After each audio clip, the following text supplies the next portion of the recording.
This episode is brought to you by Nespresso and Samra Origins by the Weekend Coffee Collection. Introducing Samra Origins. My collaboration with Nespresso is a connection to my roots, to my mother, Samra. Coffee that hits the right notes. It transports you. Crafted with unique notes and bold soaring flavors. Experience a taste that moves you. Nespresso and Samra Origins. Discover more at Nespresso.com. This episode is brought to you by Indeed. When your computer breaks, you don't wait for it to magically start working again. You fix the problem. So why wait to hire the people your company desperately needs? Use Indeed's sponsored jobs to hire top talent fast. And even better, you only pay for results. There's no need to wait. Speed up your hiring with a $75 sponsored job credit at Indeed.com/podcast. Terms and conditions apply. Experience a membership that backs what you're building with American Express Business Platinum. Unlock over $3,500 in business and travel value annually with statement credits on select purchases from brands like Dell, Hilton, and Adobe, and other benefits. American Express Business Platinum. There's nothing like it. Based on total potential value of statement credits on select purchases and other benefits, enrollments required, monthly and other limits and terms apply. Learn more at americanexpress.com/business-platinum.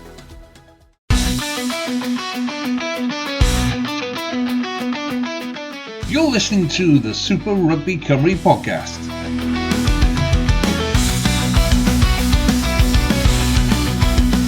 Hello and welcome to this week's edition of the SRC podcast, the SRC final podcast. Joining me, Big M, as always, Mr. Rob Reese, Double R, and one and only Bookie John Harris. Good evening, gentlemen. How are we all? Oh, good, gents. Oh, good. Good to be back on the pod. Yeah, all good. Lovely day. Lovely day. Okay, so no beating around the bush. We had a little matter of the SRC final this past Sunday, and it doesn't disappoint. Every time, the SRC games are on television, whether that's YouTube, well, it's always on YouTube, I think, whether it's on, just online or on linear television, it delivers every single time in a different way. So I'm assuming everyone who's listening to this has either watched the game or knows the scoreline. So to start off, congratulations to Newport, the inaugural SRC champions. Honestly, I've said it last week. I've been saying it to a few people. I just felt like the stars were aligned from their 150th season. Everything that went on with their president, Brian Jones, BJ passing away, Mr. Newport himself. It just felt right. It felt as though this story this was the one that had to be finished. And it did, and I'm happy for that. Obviously, there's people who are not happy about it, which would be those of the Ebu Oh no, please, audio listeners, do not change the video, please. You will not appreciate it. Your kids will not appreciate it. Oh, he's going worse. Okay, all right. Okay, so let's start with the game. And first half wise, I think Ebu really started as they meant to go on because their discipline was an issue in that first 40. A tackle in the air from the kickoff. Don't get me wrong, I've seen it before, but in a final, I can expect it in a derby. I can let it go for that, but just they were excited. They were expected. Get your first hit in early, even if it's late. That's how we talk. So it was a good game, to be fair. Starting was a bit shaky. That early clearance from Jack Lloyd, not even going more than a foot off the ground and bouncing straight off an Ebu Vale player. No, they were really lucky to recover from there. But I'm going to come just first off only now, Rob. How do you feel Ebu Vale did? Because for me, it feels like they were very lateral. They struggled to make any ground really. They seem to be contained quite easily. Yeah, Newport won the majority of the collisions, and that continued throughout the 80 minutes, if I'm honest. But it was like that first 15 minutes or 10 minutes, whatever it was all Ebu Vale in terms of where the field position was. But in terms of anything more, they just couldn't get anything going. It was like everything was lateral. Every pass was caught either really high above the head or down around the knees. There was nothing going in the bread basket, and that's from all across the back line. It was like every pass, not just straight from the scrum half. And as you said, that the discipline wasn't just discipline in terms of giving away penalties. It's that accuracy and keeping to your structure and your routine. And throughout the game, there was 6 balls were kicked either dead or out on the full.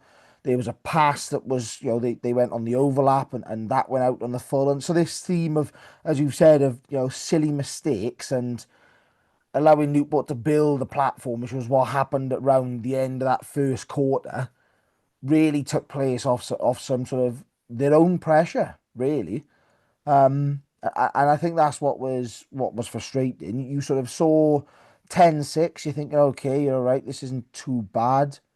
People are in it, but they haven't really looked like scoring a try, maybe one opportunity. And I think you just look at it, and then when Newport score that second score to go 2 scores ahead, that was when it sort of felt, okay, this is a really big deal. In terms of Ebervale is struggling here. Newport are putting chances away. Newport looked edgy to start. They themselves were just putting it wide, going wide as fast as they could, rather than try and put it through the hands and play the patient and play what was in front of them. So Ebervale were putting a bit of early pressure on there, but once Newport settled, the offload started coming, the slick passing, the speed of ball was all there. Jack Lloyd got man of the match for the second, week in a row and really sort of led the attack from the front. And it wouldn't surprise me if he replaced Will Reed in that Dragon setup now. No, you can't say it that early. That was going to be a big talking point later. You've ruined it. You've ruined the podcast. I got to start doing an agenda, honestly, but you can't be. No, I'm not happy. Things For Christ's sake, he always ruins it. So yeah, other than that, it was one of those ones of great atmosphere, and it's a shame really that the game didn't entirely build up to the sort of atmosphere that was around. There was a really good feeling around the town. The social media was talking about the final a lot. There was a lot of people watching on TV as well and online. So it's one of those ones. It was a shame that the first half didn't kick in a bit sooner. But yeah, it was one that Newport were grinding out going into half time. Tyrone Morris would have been the happier man for sure. Oh yeah, 100%. You go in 6-70 and you're away from home anyway in a final. Christ, it's even better. So, I'll be honest. I think one of my, there's only 2 moments in this match that I really cared about. One came quite early, and that was one hell of a line break down the line by Luke Garrett. Oh, it was lovely just to watch a prop running with the ball, carefree.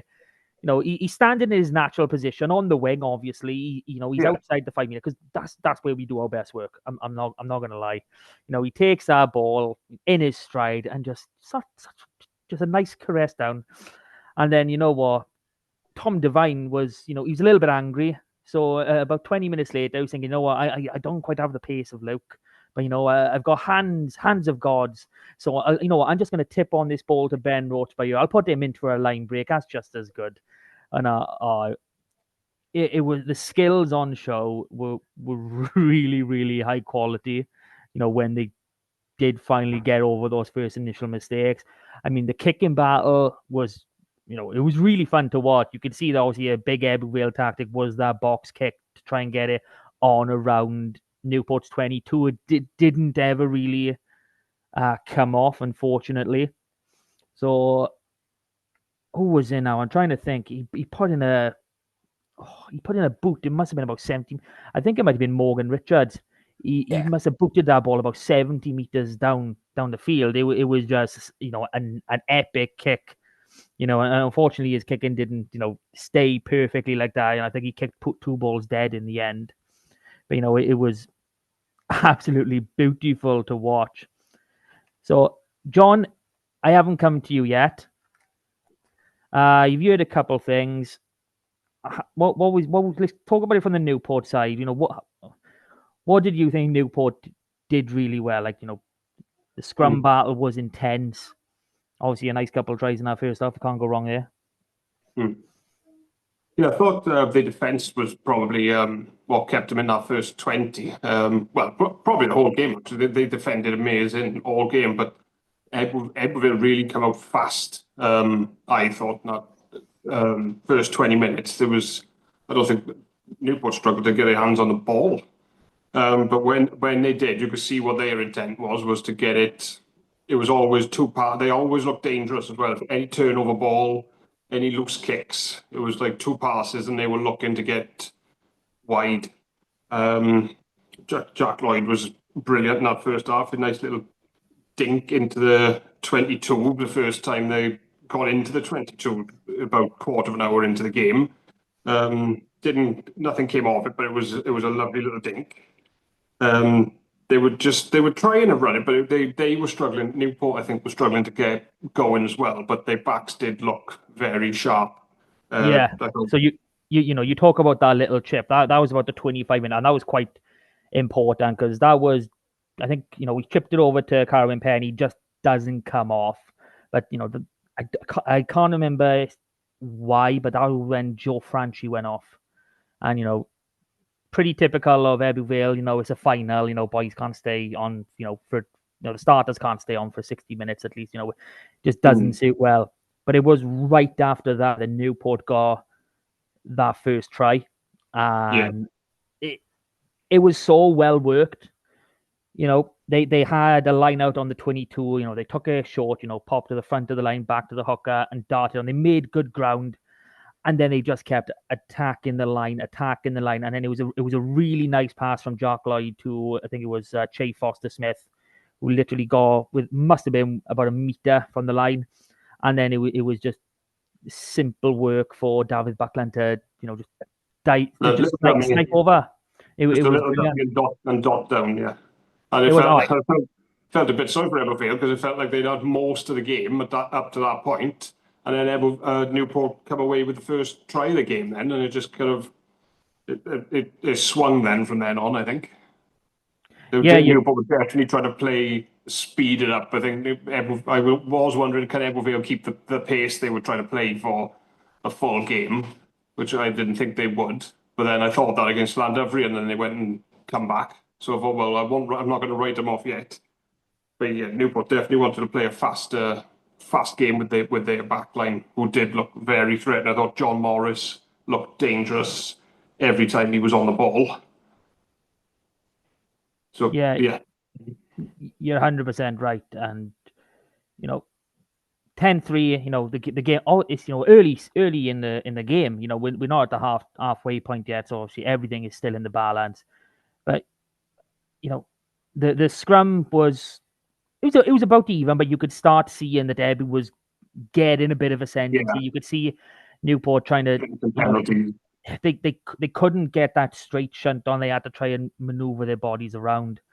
But what I really liked was the build up to the second try. Obviously, I don't want to say no. There weren't much luck involved. It was probably more inaccuracies from the Ebbw Vale side. So what was it? Newport are attacking. And Jack Lloyd puts in a lovely little grubber, crossfield into Ebbw Vale's 22. It goes out. So, Ebbw Vale, they have their line out. And I don't know why, but it went to, is it Ethan Phillips for the clearance? Now, obviously, the line out was inside the 22. I don't know why he didn't put it straight out. So he launches it long. Fair play. Again, a hell of a boot on that. The ball stays in. I think it was Galton the catch. He feeds into Penny. He targets two Ebbw Vale defenders. He runs straight between them. He's in behind one of them. Quick passes off. Through Morris, Foster-Smith. He makes a nice little run. Then finally get the ball out wide to Richards. He goes into contact. He stays alive. He gets that pass back inside to Morris. Same again, inside again to Buckland, and he's within 10 meters. No. Buckland obviously down then. Richards comes straight back in. He snipes up to the 1 meter line. And then it was really basic then. It was like they done one hit up. It's second receiver up. Ball out to Jack Lloyd. You can see the defense screaming across. He just takes one step and he's over. So yeah, it made it look easy, but it wasn't. But he made it look very easy to finish. he did. The point I'm trying to emphasize is people say that, there's not enough skill in the SRC compared to the URC.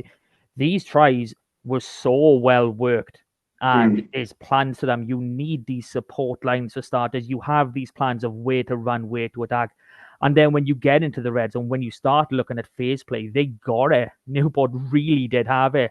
They had, one hit up, second receiver, first receiver, and boom, that was it. That was, that was how they planned it, and it came off wonderfully. And 17-6 then at halftime. So Rob, I'm switching straight back to you. Well, what would have been the feelings at halftime? I don't think it would have been an unfair gap at that point. So what really do you think was going on in the minds of in the Ebu changing room? I think it'd be frustration at this point, because they said that the gap is not throughout the lack of trying, it's throughout the lack of accuracy in what they're trying, and the frustration of conceding that sort of second try, not right on half time, but so close to half time, is going to really sort of just cause issues. It's not great. You sort of change a lot of what you want to try and say at half time and what you're thinking. So it's probably a positive message anyway. It's probably not negative feedback at that point.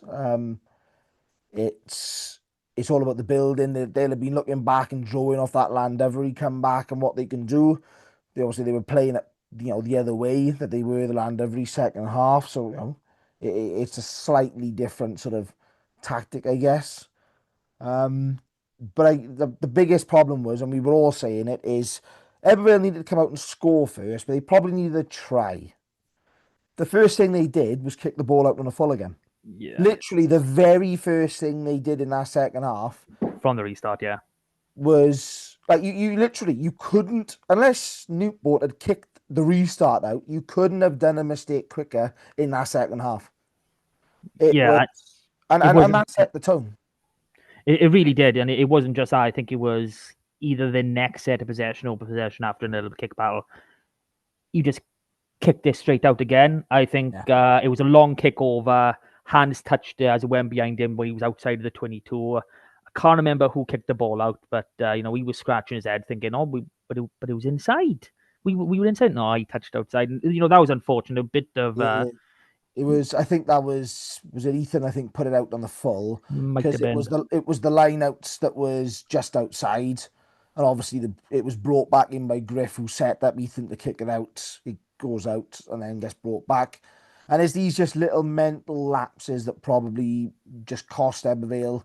They never grabbed enough control of this game, and in the second half, it is probably typified. Ebervale get on the scoreboard with a try. You think, right, here we go. The disappointing thing was there was 3 consecutive penalties underneath the post. You play advantage, you chip it out wide.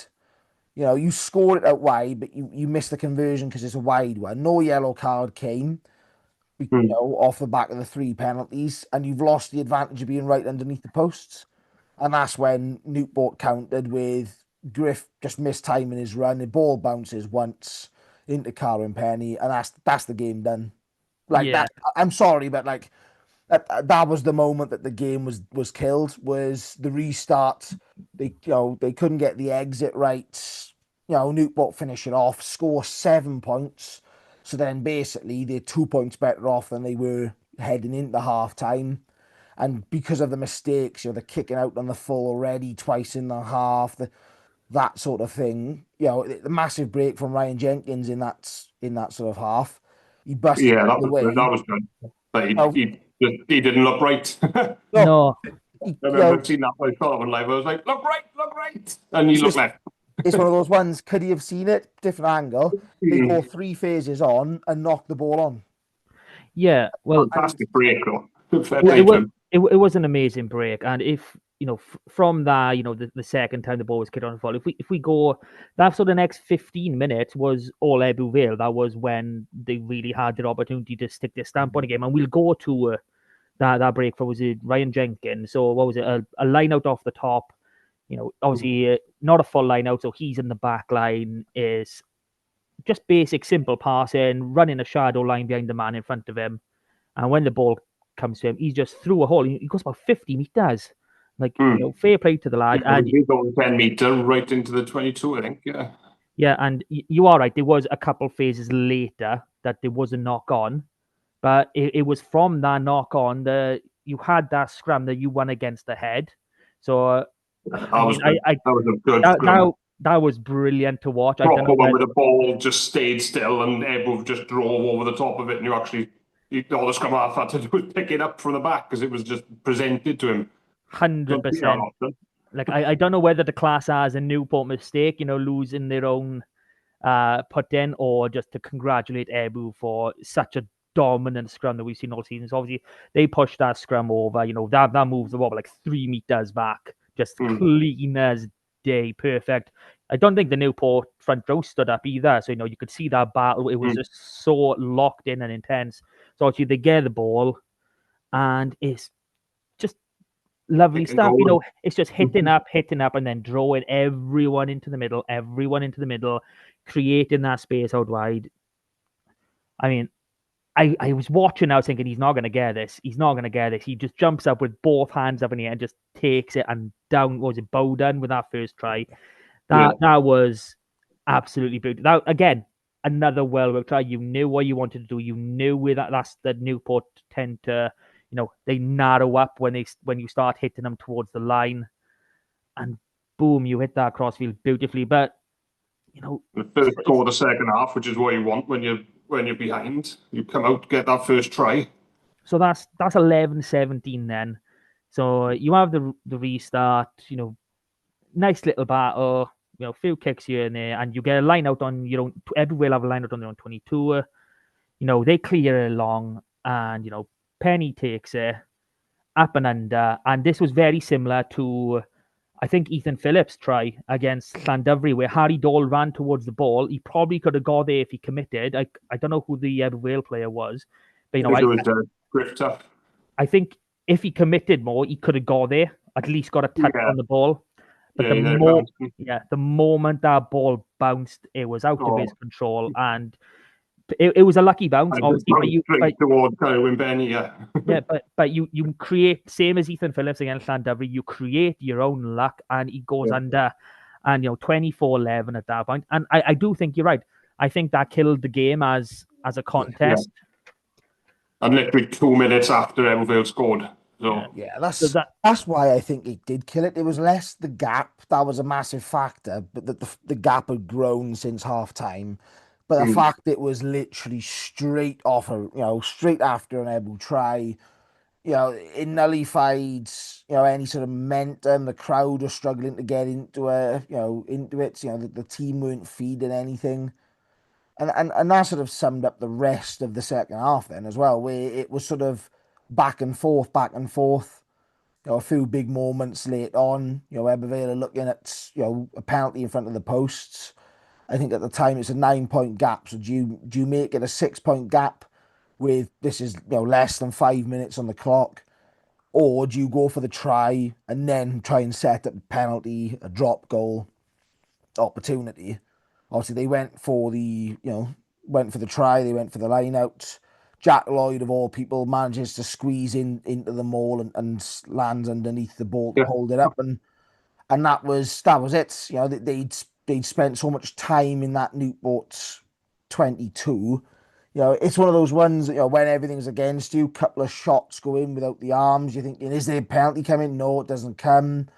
Does the card come on them penalties we mentioned earlier? You need the bit of a run of a ball and to build that for yourself, to be able to turn around and say, actually, we need to do something here. And that's what Evervale didn't do. They never put this stamp on the final. I thought the kicking across, the back three and the half backs was absolutely shocking. It's one of those ones that there were so many mistakes that it's difficult to keep positive at times.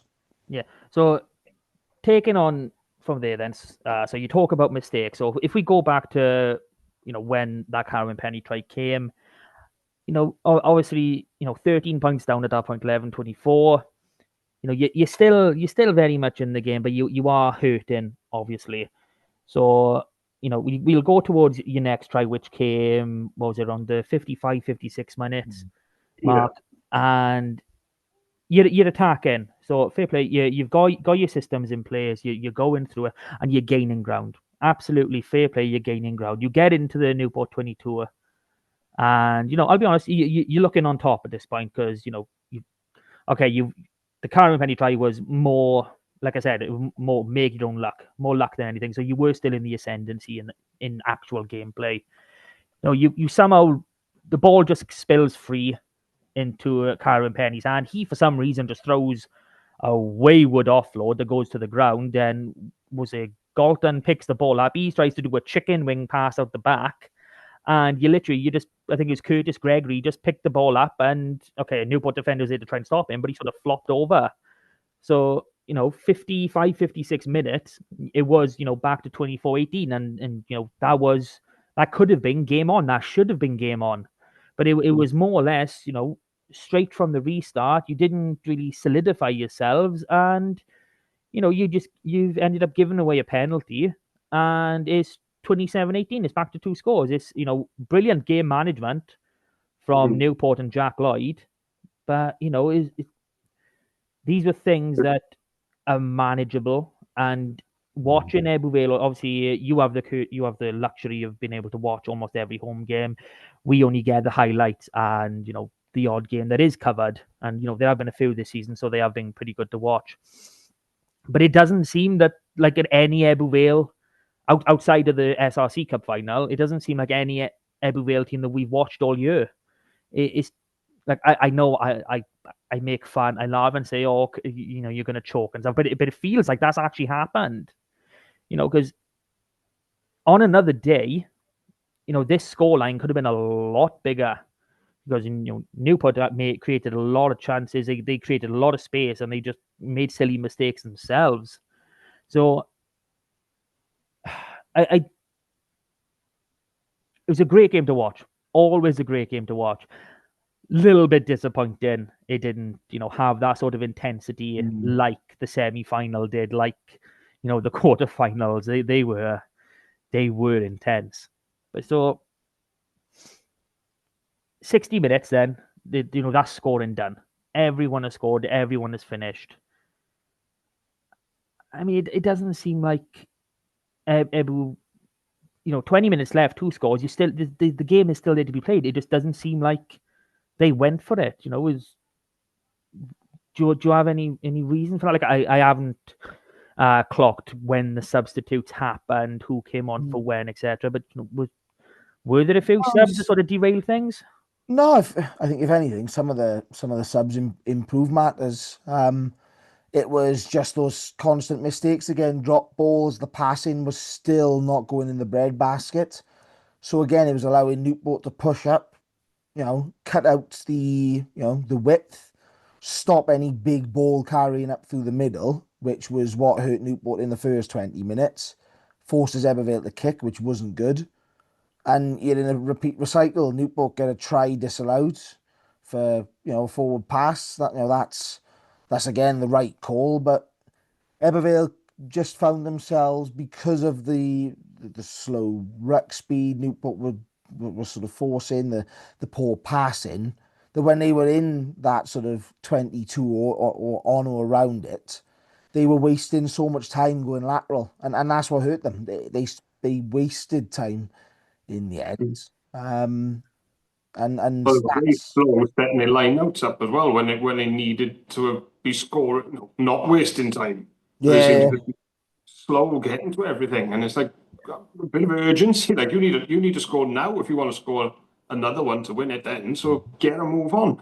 Yeah, 100%. So tiredness was creeping in, because they've been started so quickly and it's a long season, but just felt like the urgency wasn't there the last 10 minutes when you need to score then. I think you're spot on there, John. I know we haven't spoken too much, but we will get you now, and I'll bring you straight in this because I'd like to think you're a bit like me. You like the forward battle, you like the set piece.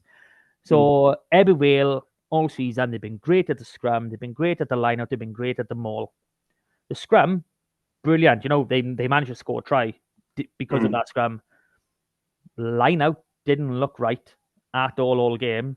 And not by their standards at all, no. And when they did get any maul set, didn't cause any problems whatsoever. We're talking about a team that's what do we say was almost 40 tries, including penalty tries, between the two hookers and those penalty tries. Yeah, so 31 tries between the two hookers. Yeah, and 20 for Frankie and 11 for Morris. So and a shitload of penalty tries on top of that. So you talk us through that. The line outs and the mauls. I mean, if for me it was less the line out and more the maul. The line-out was actually functioning quite well. They varied it up interestingly. They knew Newport were going out to stop and disrupt. Yeah. They played a couple off the top quickly. They played the quick man at the front. They varied it up. They didn't just try and maul Newport all over the place. That wasn't gonna happen, sort of thing. So we actually saw Newport's line-out struggle a lot. They couldn't get any sort of ball from it. They were turned over several times. Quite a few of them that they recovered were sort of either knocked on the line-out or they were scrappily sort of scrambled back. So there's quite a bit on that sort of area. That was quite a scrappy area of the game. And I just felt that Ebervale played a lot off it. Maybe they should have gone, like they said, the first line of the game, they play it off the top. They play it quick. They make Newport think, hang on, they're not just playing them all.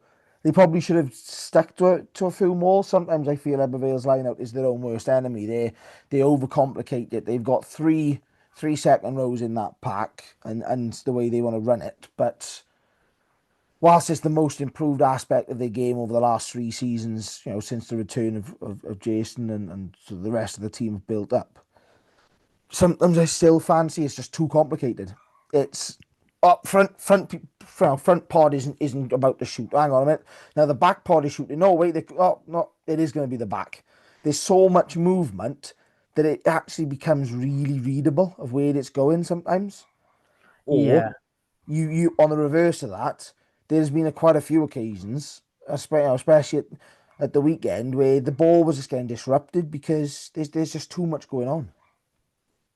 Yeah, I feel like Newport really did their homework, I think, on these line-outs. Well, I think they just did their homework on Ebervale more thoroughly than Ebervale did on them. That's how it felt, because they seemed ready for everything Ebervale were throwing at them.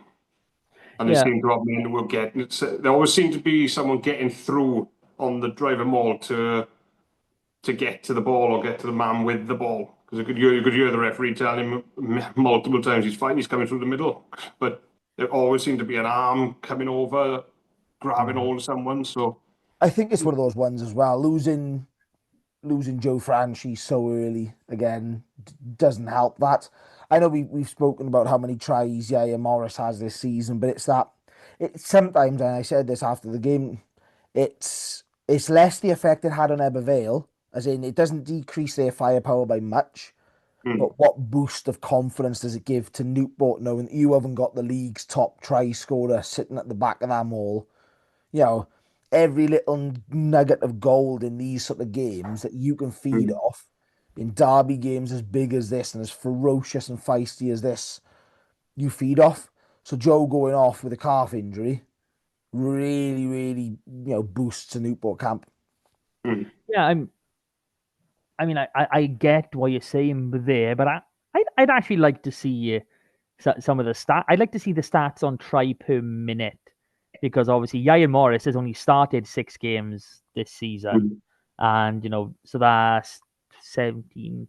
I think that's 20 games that franchise. Obviously, the 2 games when he was injured, so it may be nice and not include them. But even looking at that, you go from 6 starts compared to 18, and I think I don't know if Yair Morris, obviously second half things like that, tired bodies. But I'd like to see who's the actual, more effective tries per minute. That'd be a really good one if there's some statisticians out there that have access to this sort of stuff. I'd love to see that. But yeah, wow. I don't know what else to say for Ebu. John, do you have any closing words before we start talking about some star players? Yeah, just a little. I think Vale are going to be disappointed. Of course, they haven't lost. They haven't lost at the. Oh, it turns out Ginaglass Stadium. I've been calling it Cineglass all week, but listening to S4C, it's the Ginaglass Stadium, and they haven't lost a game all season. So that's what made me talk myself. I think I did pick them, didn't I, in the predictions? But I think I talked myself into it because of that home form. And yeah, they just you can't lack the effort and the forwards.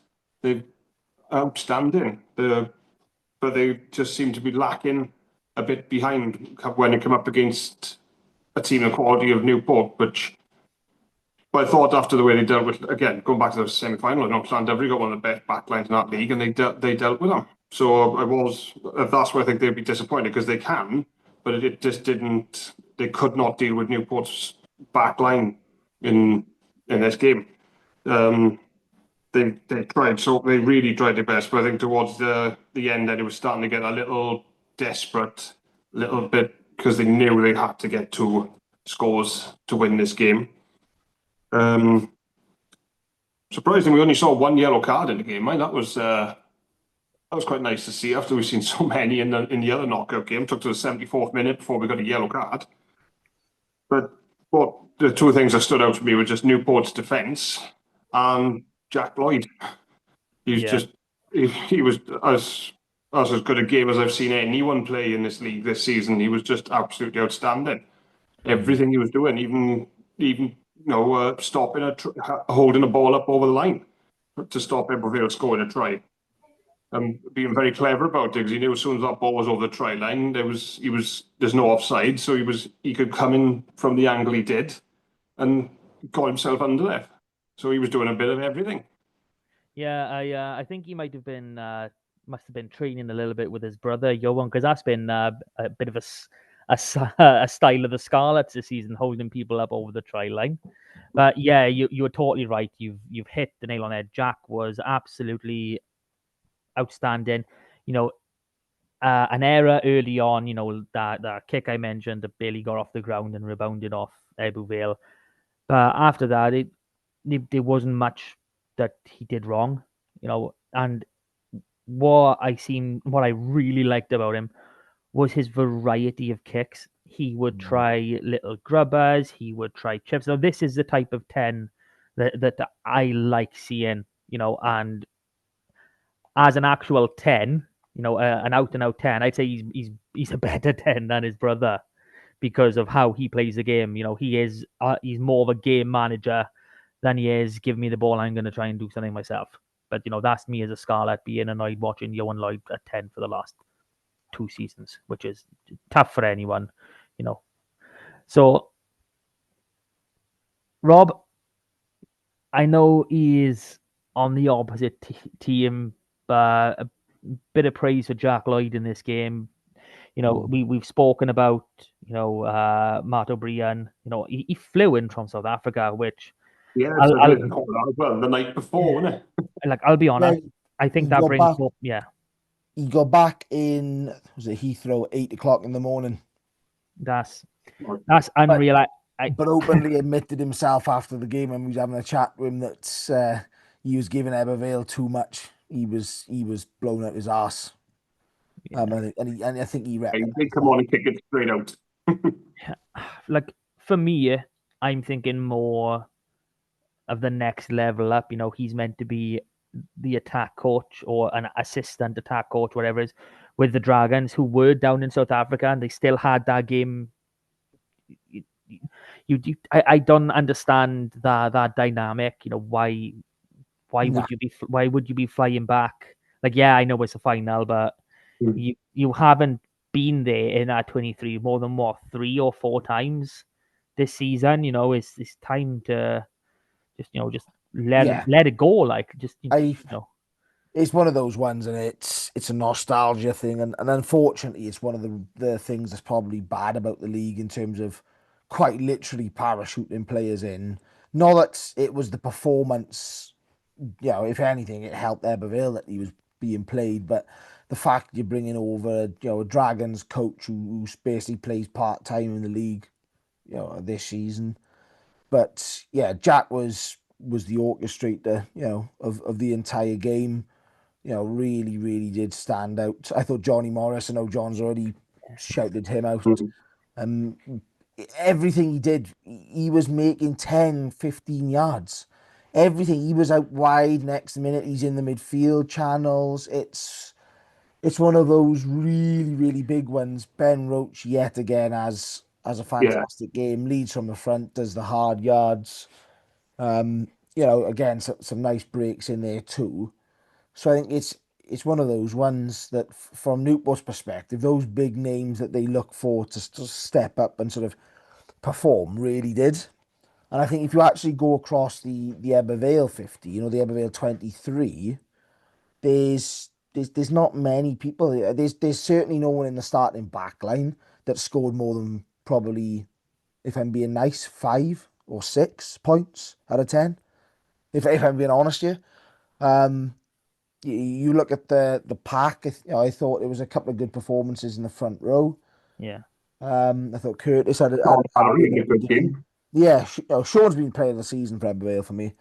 He's cracking turnovers again. Yeah, he's starting to show where he's been at and why they brought him in. So there's one of those ones. It's harder to pick out Ebervale performances than it is Newport's, and it's just that elevation, that level up that allowed him to do it. But I think, in many ways, the real winner of this game, away from obviously Newport picking up the title, is that the league is displayed in such a magnificent fashion. Around 4,000 supporters there.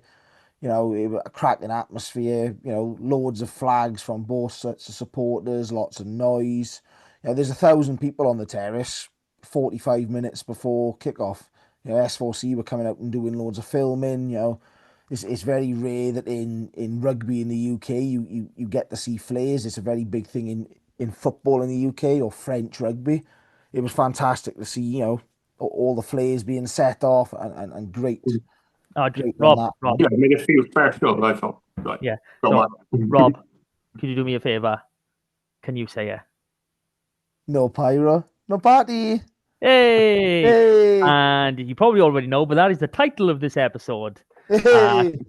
Carrie, no. He was very pleased with himself. I thought the title was about Will Reid going to Worcester. Oh, sorry, Matt. I didn't want to mention that again. Aye. But okay. Yeah, it's a big occasion for both clubs. And effectively in two ways, both clubs benefited in some really good ways. The league benefited. It was a 50,000 quid day for the club at the end of the day. Don't have to split the gates. Newport go away. They're on their way to America now for their tour of Texas. I did see that. Yeah, I seen them put a photo up at the airport. Yeah, fair play. So it's fantastic that the culmination of the league is such a positive one from so many different aspects. It is, and it's great all round. And it's amazing, how many people actually did turn up, and on a Sunday. Next season it is going to be ending a bit earlier. We've had the United Rugby Championship fixtures. We've had the weekends for the European competition, the Six Nations. So we know all the weekends of the season now, and it's he's trying to find a slot where we put this final, get it on a Saturday. It's got to be on a Saturday. There's no argument whatsoever. I don't mind, if it's going to be the 10-team knockout again. I don't mind one of the wild card playoffs and a quarterfinal being on a Thursday night. But the semi-finals and the final, they've all got to be televised, and they've got to be on the Saturdays. Yeah. It's working out when is the best day to really play this. I haven't gone through the fixtures for the 4 regions to see, is there a weekend when they're all away. But it would be lovely to have no other club rugby or any rugby of any kind in the country on that day. Have that as a focus and put it in the bloody millennium or principality. Like, I don't know when that deal ends. But yeah, do you know what, though? I think it's a weird one. Because I think I like the cup final being held there, and obviously the clubs all voted on what the playoff system was going to look like. But I quite like the home advantage all the way through. I feel it does if they sort the seeding right and get the seeding spot on, it actually gives you something to fight for. Otherwise, yes, to a certain extent you have something to fight for, but if you get that, top four, a lot of the teams then are content with just pushing four. You've got a home semi-final but then all of a sudden it's like, well, hang on a minute. You also, if you put it in the stadium costs 60,000 quid to turn on a day. Someone's got to pay for that. But also the clubs don't make the money then. And I guess that's the other good thing of you go away to home advantage. Someone gets a nice gate, and it also just backs up the whole thing. And this is where it removes the charade around when Ponty was saying there wasn't enough income, there wasn't enough home games. Ebervale, right? Ebervale now, 2 games this year. Pontypool at home at Christmas and Newport at home in the playoff final. All of a sudden, you're looking at 9,000 people through the gate and over 100,000 quid taken.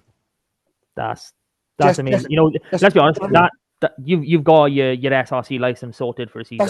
That's what I mean. So it's that sort of thing, and I know that's the very extreme end of what we're looking at. But I think I agree with you as well. I think I do like the top seeded team having the home advantage on the final. I think because it is the clubs need that money so much, and it does look. I think it looks better than having maybe 4,000 people in the Principality. I'm with. I am. To see the old grounds on telly as well, nearly full, making noise. You can say players going off. Look, I don't know, party. And tickets. I'm not against it going to the top seeds, having home advantage. Yeah, like for me, one of the finals needs to be at the National Stadium. Yeah. One of them has to be. Yeah, the cup final, definitely agree. Yeah. The interesting thing, and I actually tweeted this out earlier, was Judgment Day's obviously been canned for next season, but the original plan was for a triple header, and it was very early discussions with this, but for Judgment Day to basically be tagged in then with an SRC final. I'd be comfortable about that. So personally, I don't really rate that idea, and obviously it's not going to happen with Judgment Day being canned. But yeah.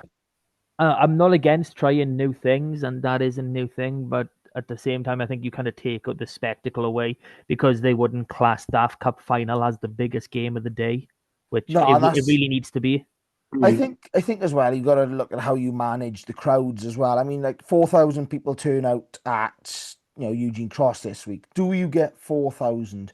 You probably get an increase of Newport supporters because it's probably easier to get to Cardiff. But then you also lose the neutral Ebervale supporters that only go down because it's 5 minutes down the road. And that would be the same whenever you go. If it was held in Llandovery, you get an extra 500 people turn up because the game's on their doorstep. Where I'm not spending a full day going to Cardiff to watch it. So it's a difficult balance, I guess. And there's loads of ways you look at it. I do like the idea though of having the cup final down there. Yeah. Only problem is you can't get flares into the Principality Stadium. So yeah, I think we're all in agreement. It's probably okay. You've got me around it. The cup final probably better off to have in it. And obviously sponsors coming in next season, so hopefully a little bit of extra money will filter down.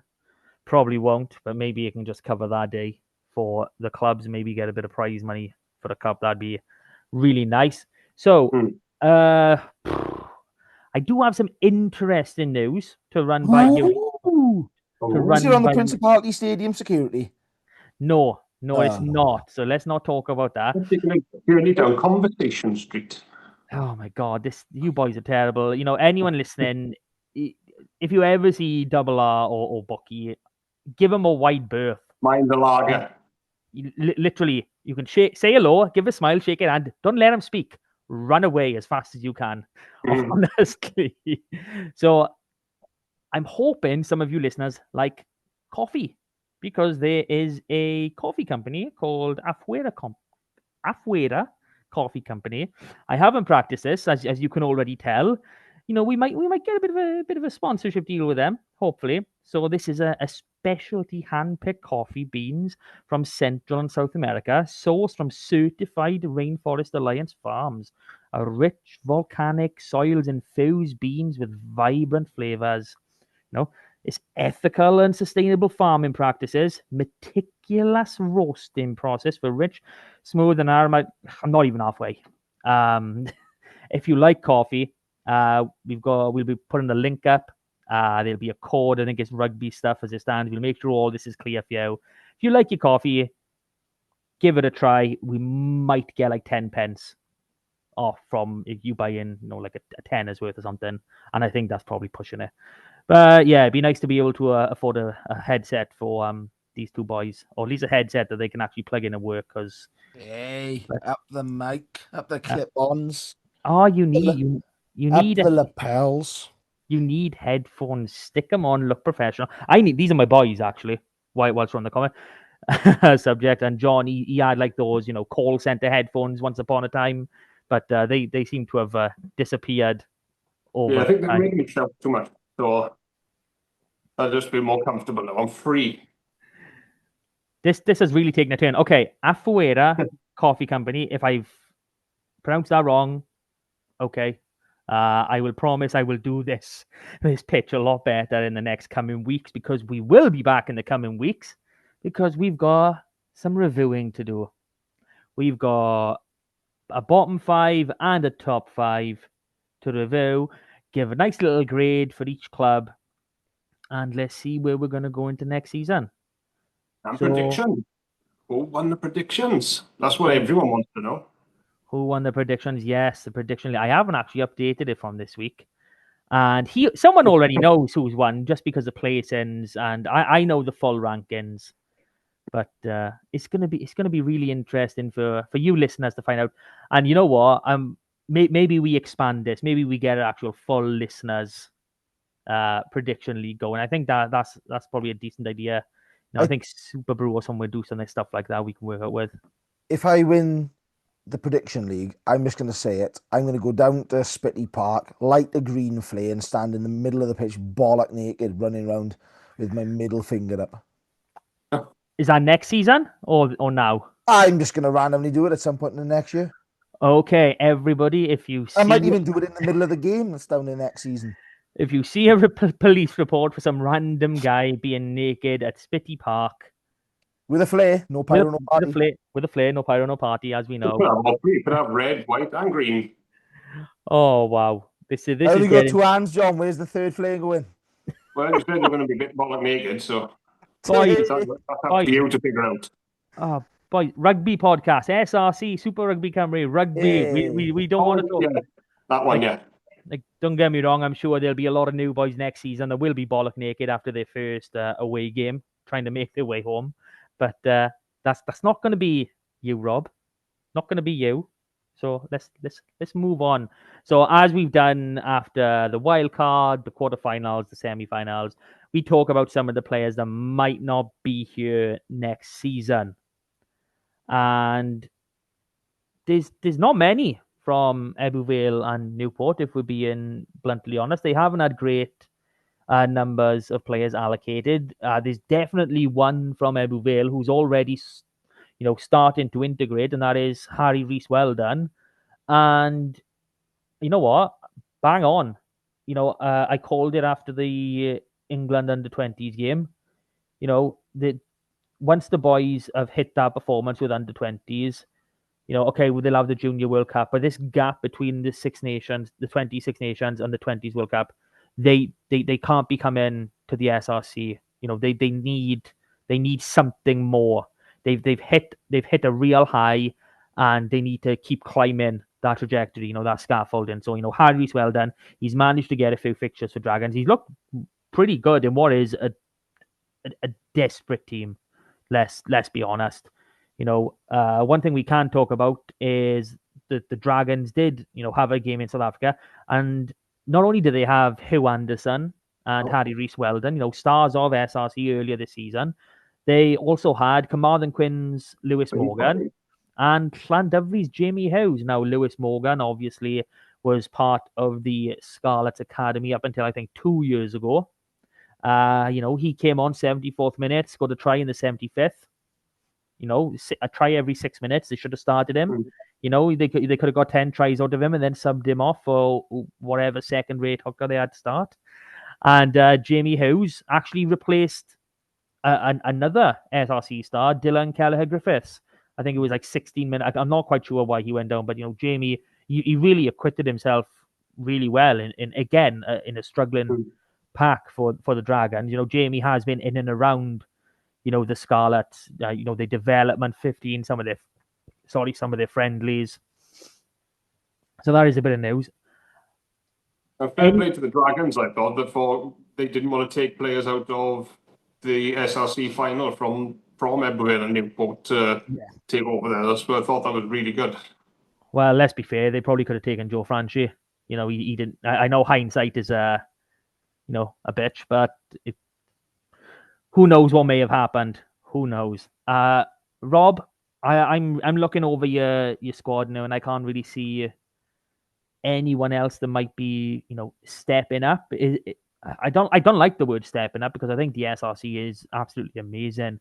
But for the sake of it, is there anyone else within the Ebbw squad who you think might be going on to fully professional times? There's probably one of those ones where it depends on fitness on where Owen Conker sits. I believe he was shipped out to South Africa and he's been in and around a few squads. But he's had some serious illness to start this season off, so he's not got a lot of game time under his belt. So he's probably too far away to start the season. But again, with how things develop, we may well see him in there.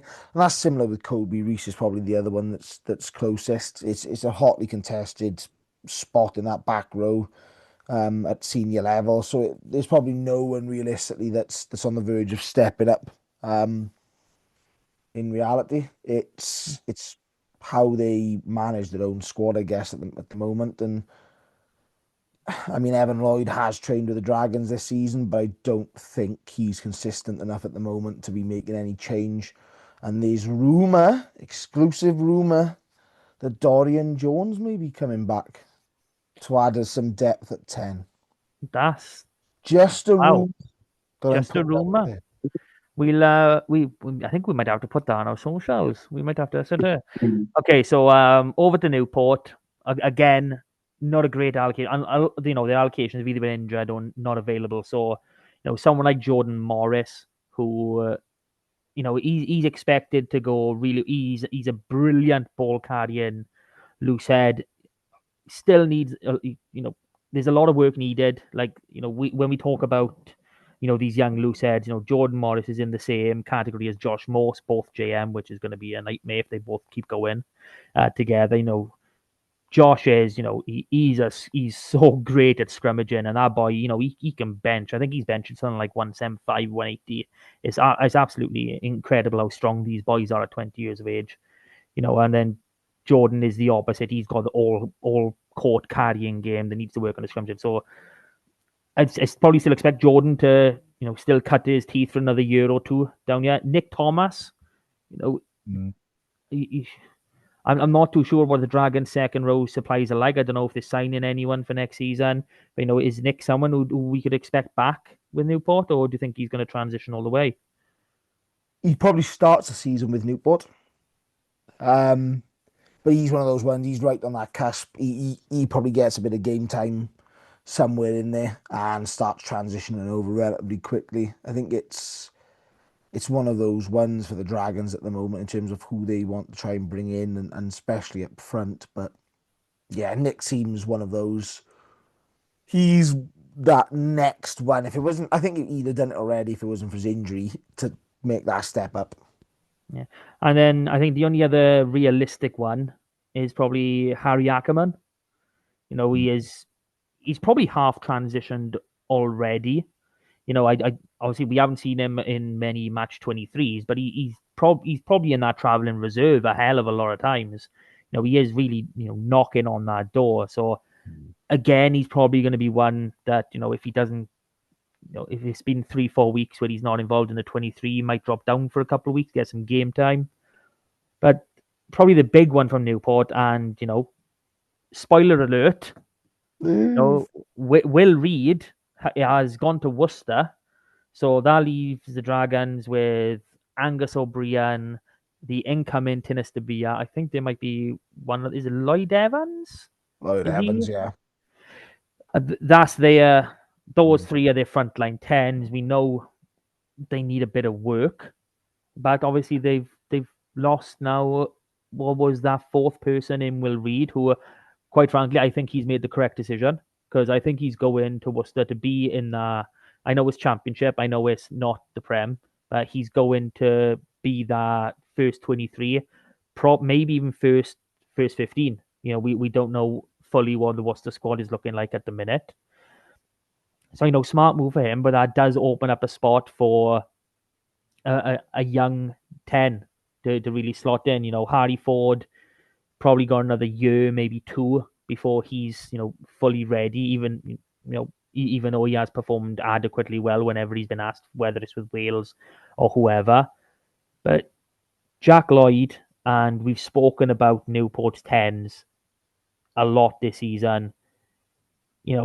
He's come in, when I think it was during the Cup run, during the Six Nations, where he was really just given the shirt and told to run with it, and by God has he. He's shown everything. Like we spoke, when we talk about the 10 position, I said, Calvin Penny looked all right at 10 early in the season. Much better at 15. I can clearly say that now. But Jack is looking like he's got so many strings to that bow. It kind of reminds me of Dan Edwards when he was coming through, and he's older than Dan. He looks young. I think he's a year older than Dan. I want to say he's a year older. Yeah. So there is that slot there. I mean, you've got that feel about him, the way he was playing, like. You know what? I think I might be wrong by you. So no, Dan Edwards is 22. True. Yeah. And so is Jack Lloyd. He's 20. Okay, they're the same age. Okay, well, actually, let's get the specifics now. Let's get the specifics. Can I get his date of birth? I got that vibe off him. I got that feeling off him. Like when I seen Dan coming through, like this boy's got something special there. Yeah, so obviously if he got a chance at regional, he would take it, kind of thing. That's fair. I do think that Jack would do it. I can't find his date of birth anyway. I can find his brother's date of birth, obviously, but there's no love going for Jack Lloyd at the minute. 7th of May is 2003 is Dan Edwards. If anyone knows when Jack Lloyd was born, please drop us a line. So either I can be proved incredibly wrong, or the normal thing happens and I'm barely right. So boys, I don't know. I don't know. This has been a fun. Oh Christ in hell! So this it's been a fun pod. We talked about the SRC finalists come to an end. What a first season! What a season! Unbelievable to watch, and I do believe in my whole heart the standard is better than what we saw last season. We saw games being played last season on S4C like we have this season, and I do think the standard has raised. It's been brilliant to watch every single game. Even when Swansea were on TV and they were like, kind of naff. I don't know. I hate to say it like that because they're looking so good now. Yeah. Even then they were fronting up. They were doing, and it was there was these battles everywhere. You could see the fight in everyone. So it's been amazing to cover this season. I'm so thankful, and thankful for you boys for joining me on this journey. I couldn't do it without you. And to all your listeners, thank you so much for listening in. You help provide, give us a platform, and it's absolutely amazing. We want to build it. We want to make the world know about Super Rugby Cymru, because you know what, it deserves it. And I know some people might think it's fairy tale, but I dream of one day of there being a fully professional Super Rugby Cymru, however far away that may be, however slow it may take to get up, even if it goes boys training, 10 hours a week starting. It is, I think that is the way forward. So, boys, we've come to the end this week. It's all over. Thank you so much. Remember, like, share, subscribe. We will start with either a bottom 5 or top 5. We're probably going to go bottom 5 next week, aren't we, boys? And have a bit of a review, see how teams are going, and we'll catch you all again the next one. Thank you so much again. Thank you, everyone. No start, Thanks everybody. Super.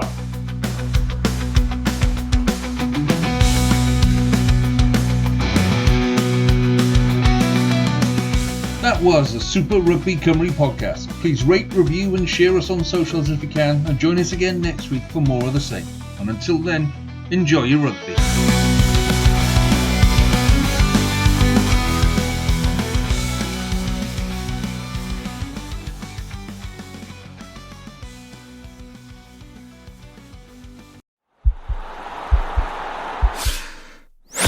This podcast is part of the Sports Social Podcast Network.